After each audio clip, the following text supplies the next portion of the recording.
Welcome to கதை திரட்டு audio books. இந்த வீடியோவில் நம்ம என்ன கதை கேட்க போகிறோம்னா, வாழ்க்கை தேர் சிறுகதை. நம்ம சேனலை இது வரைக்கும் சப்ஸ்கிரைப் பண்ணாதவங்க சப்ஸ்கிரைப் பண்ணுங்க. பக்கத்தில் இருக்கிற பெல் ஐக்கானை கிளிக் பண்ணி ஆளுங்கிற ஆப்ஷனை ப்ரெஸ் பண்ணுங்க.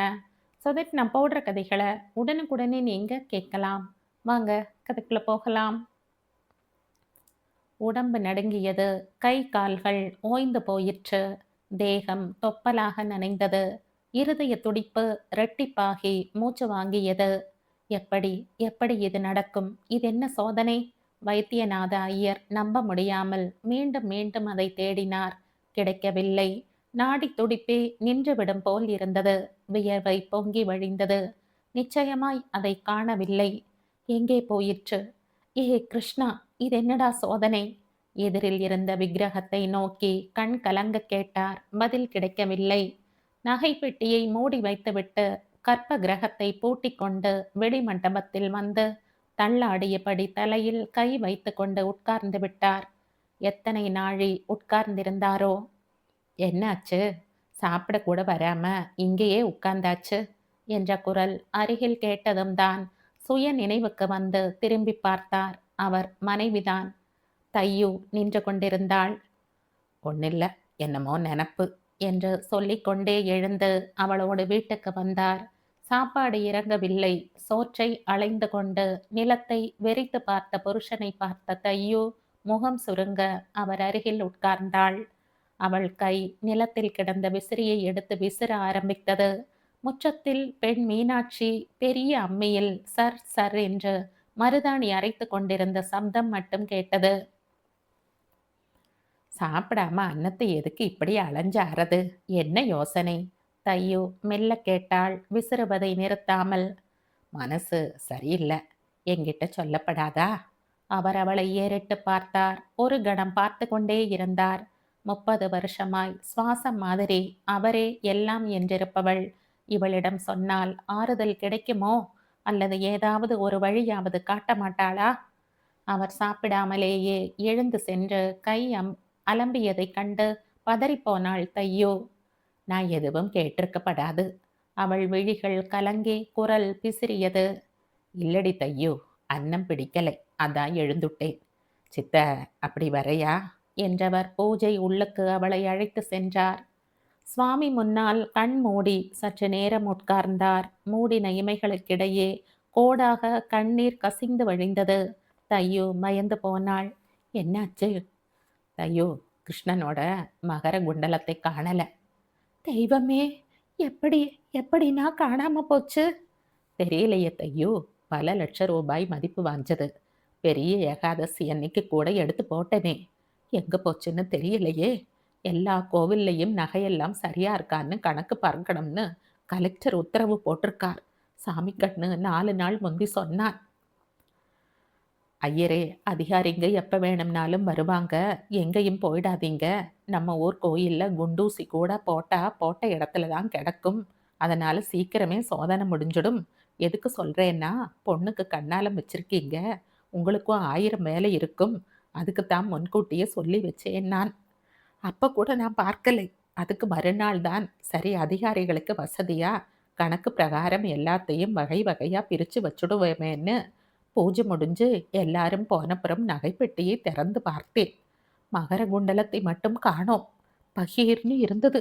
இருந்தாலும் பொறுமையா தேடி பார்த்தேன், கிடைக்கலை. இப்ப நான் என்ன செய்வேன் தையு? சோதனையின் போது விஷயம் வெளியே வந்துடுமே. எனக்கு தெரியாதுன்னு சொன்னா நம்புவாளா? ஊர் நம்புமா? திருடுன்னு சொல்லி காரி துப்புமேடி தையு. விலங்கு போட்டு இழுத்துண்டு போகுமே. இத்தனை நாள் கிருஷ்ணா கிருஷ்ணான்னு அவன் பேரை சொன்னதுக்கு வடவா இப்படி என்ன மாட்டி வச்சுண்டானே. கோபிகால்கிட்ட விளையாடுற மாதிரி நம்மளண்டையும் விளையாடுறானே. நான் என்ன செய்வேன் தையு? நீ உடம்பெல்லாம் பதறது. சாவு வந்துவிடாதான்னு இருக்கே. குலுங்கி குலுங்கி அவர் அழ தையு பயத்தில் உறைந்து போயிருந்தாள். எந்த ஜென்மத்து கர்மாவோ இன்று தொல்லை கொடுக்கிறது. யாரை நொந்து கொள்ள? தையு அவரை மடியில் படுக்க வைத்து முதுகு தடவி கொடுத்தாள். பயப்படாதீங்கோ, சர்வம் கிருஷ்ணார்ப்பணம்னு சொல்வேளே அடிக்கடி. இந்த பழி பாவத்தையும் அப்படியே அர்ப்பணம் பண்ணிடுங்கோ. அவனுக்கே நாம எடுக்கலை, சத்தியமும் தர்மமும் தான் நம்ம உயிர் மூச்சுன்னு இருக்கோம்னு அவனுக்கு நன்னாவே தெரியும். மடியில கனம் இல்லைன்னு தெரிஞ்சும் எதுக்கு பயப்படணும்? தெய்வத்துக்கு தெரியும் எடுத்த வாளை, அது காட்டி குடுத்துடும். சித்தனாழி மனச போட்டு அலட்டிக்காம தூங்குங்கோ. எப்படிடி தையு? பழி பாவத்துக்கு நான் பயப்படலை. ஆனா அந்த பகவான் பார்க்கறானே. ஏண்டா பிராமணா, உன்னை நம்பி என் நகையெல்லாம் ஒப்படைச்சேனே, இப்படி என் மகர குண்டலத்தை காணாம போக்கிட்டியேன்னு கண்ணாலேயே கேட்கறானே. அது வெறும் கல் விக்கிரமாவா நினைச்சேன் நான். என் மூத்த குழந்தை மாதிரின்னு அந்த பாலகிருஷ்ணன் நினைச்சுண்டு தினம் ஒரு அலங்காரம் பண்ணிடுவேன். பேசுவேன், சிரிப்பேன், திட்டுவேன். இனிமே அந்த குழந்தை மகர குண்டலம் இல்லாம அழகு குறைஞ்சிடுவோனோன்னு தான் துக்கமா இருக்கு தையு. அதோட மதிப்பு எவ்வளோன்னு சரியா தெரியல. ஆனா காணாம போனது கிடைக்கலைன்னா அதுக்காக அந்த குழந்தையை மூளையாக்கிடக்கூடாதடி தையு. என்ன போலீஸ் பிடிச்சுண்டு போனாலும் நீ தைரியமா இருக்கணும். நம்ம தலையை அடக வச்சானும் அவனுக்கு புதுசா குண்டலம் பண்ணி நீதான் போடணும். நாம நடு வீதிக்கு வந்து ஒரு வேளை கஞ்சி குடிப்போம். ஆனா அவன் காதுல குண்டலம் ஆடணும். இதுதான் என்னோட ஆசடி தையு. நிறைவேத்தி வைப்பியா? தையு கண்ணீரோடு அவரை பார்த்து கொண்டே யோசித்தாள். சற்று நேரத்துக்கு பின் அவள் முகத்தில் ஒரு மாற்றம். இப்படி செஞ்சா என்ன என்றாள் அவரை பார்த்து. என்ன என்பது போல அவளை பார்த்தார் அவர். எப்படி இருந்தாலும் நாம ஒரு குண்டலம் பண்ணி போடணுங்கிறது தான் உங்க ஆசைன்னா அது இப்பவே செஞ்சுட்டா என்ன? உங்களையும் அது காப்பாத்திடும் இல்லையா? இப்பவே எப்படி முடியும்? நம்ம கிட்ட லட்ச லட்சமா பணமா இருக்கு. அதுவும் இல்லாம அதே மாதிரி பண்ண முடியுமா? அது பழைய நகை இல்லைன்னு கண்டுபிடிச்சுட்டா? நல்லதே நினைப்போமே. அது சரி, எல்லாத்துக்கும் பணம். யோசிப்போம். என்னைக்கு சோதனைக்கு வருவாள்னு ஏதாவது தெரியுமா? இது ரொம்ப குக்கிராமமா ஏதோ ஒரு மூலையில இருக்கிறதுனால இன்னும் 10 நாளாவது ஆகும்னு நினைக்கிறேன். சுத்து வட்டாரத்துல இருக்கிறதெல்லாம் முடிச்சுட்டு கடைசியா தான் வருவான்னு சாமிக்கண்ணு சொன்னான். அன்று இரவு முழுக்க 2 பேரும் கணக்கு போட்டார்கள். பரம்பரை பரம்பரையாய் இருந்து வந்த 4 ஏக்கரா பூமியும் அந்த வீடும் ஒரு சில நகைகளும் தான் அவர்களது சொத்து. அதையெல்லாம் விற்றுவிட்டால் நிச்சயம் 2 லட்சத்துக்கு குறையாமல் கிடைக்கும். அதை தவிர வாயை கட்டி வயிற்றை கட்டி சிறுக சிறுக சேமித்து வைத்திருக்கும் பணம் 30,000. வெள்ளி பாத்திரங்கள் சில. காலம் காலமாய் வீட்டில் தூங்கிக் கொண்டிருக்கும் கல்லு கல்லான பித்தளை வெண்கல சாமான்களை விற்றுவிட வேண்டும். ஒரு தூசி விடாமல் அத்தனையையும் விற்றுவிட்டால் நிச்சயம் கிருஷ்ணன் காதுக்கு மகர குண்டலம் செய்து விடலாம். ஆனால் ஒரு வாரத்திற்குள் இதெல்லாம் நடக்குமா? ஊரில் யாராவது என்ன ஏது என்று கேட்டால், பயப்பட வேண்டாம், மீனாட்சி கல்யாணத்துக்குன்னு சொல்லி சமாளிப்போம் என்று தையோ தைரியம் சொன்னாள். பொன் கொழிக்கும் பூமியும் விஸ்தாரமான வீடும் விலைக்கு வருகிறது என்று தெரிந்ததுமே அதை வாங்க போட்டா போட்டி கிளம்பியது. ஏலம் போடாத குறையாய் விலை தானாக ஏறியது. எதிர்பார்த்ததை விட பணம் சற்று கூடவே கிடைத்த போது கண்ணீர் விட்டு அழுதார் வைத்தியநாத ஐயர்.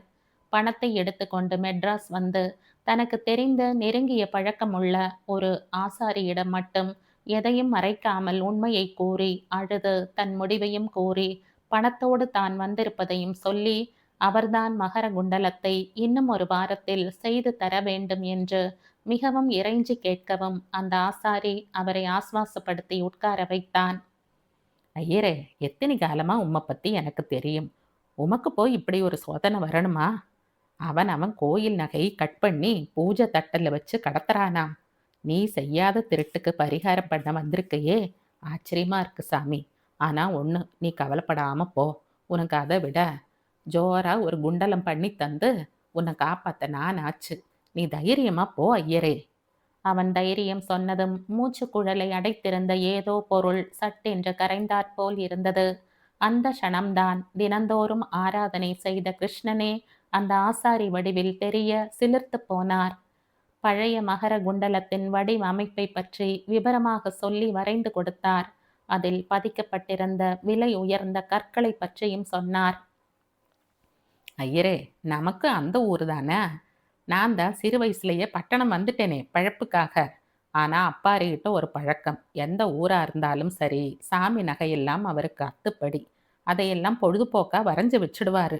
கத்த கத்தையா ஊர் பேர் தெரியாத சாமி நகைங்கள்லாம் வரைஞ்சு வச்சிருக்கிறவரு சொந்த ஊர் சாமி நகைய வரைஞ்சு வைக்காமையா இருந்திருப்பாரு. ஒண்ணு செய்யுங்க. நீங்க எப்போ ஊருக்கு புறப்படுறீங்க? வேலை முடிஞ்சுட்டா புறப்பட்டுடுவேன். பரன்ல அவர் பொட்டி இருக்கும். ஒரு கை குடு. பெரிய பொட்டி. பத்திரமா இருக்கணுமே. வடிவேல் ஆசாரி உள்ளே எழுந்து போனார். பரண் மேல் இருந்த தூசு தும்புகள் பறக்க பெட்டியை இருவரும் இறக்கினார்கள்.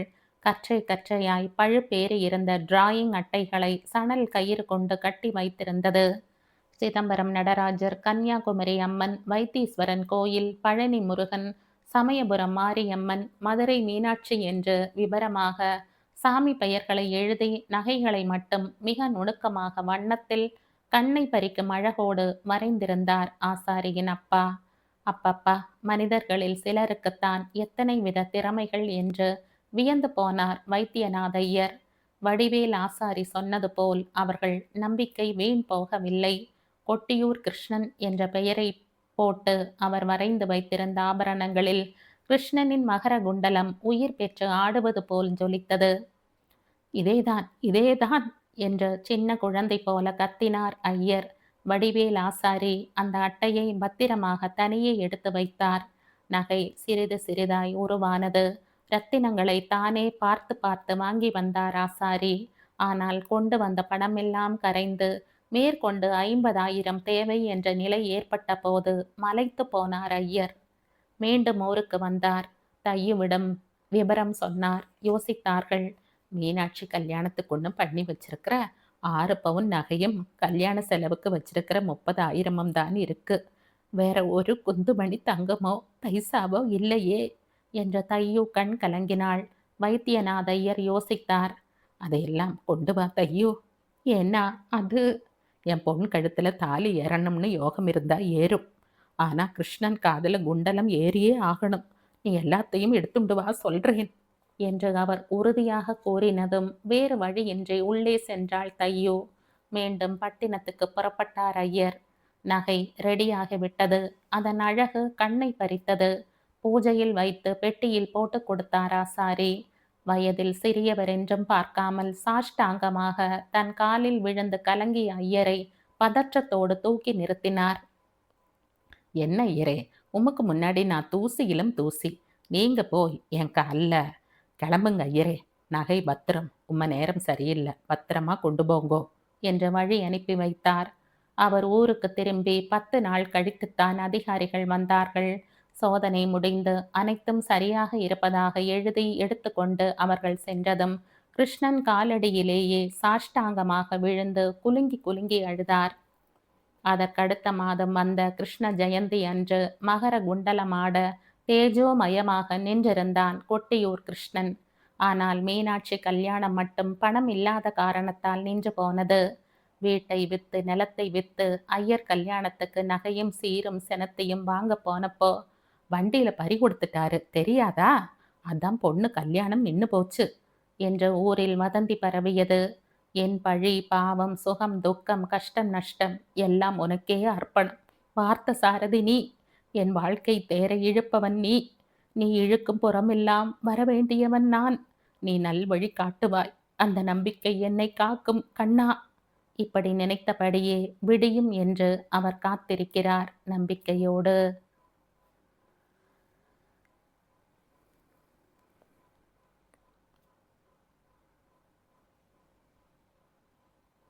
இதோடு இந்த கதை முடியுது. இந்த கதை உங்களுக்கு பிடிச்சிருந்தா லைக் பண்ணுங்க, ஷேர் பண்ணுங்க, சப்ஸ்கிரைப் பண்ணுங்க. மற்றும் ஒரு இன்ட்ரெஸ்டிங்கான கதையோட அடுத்த வீடியோவில் சந்திப்போம். பாய். தேங்க்யூ.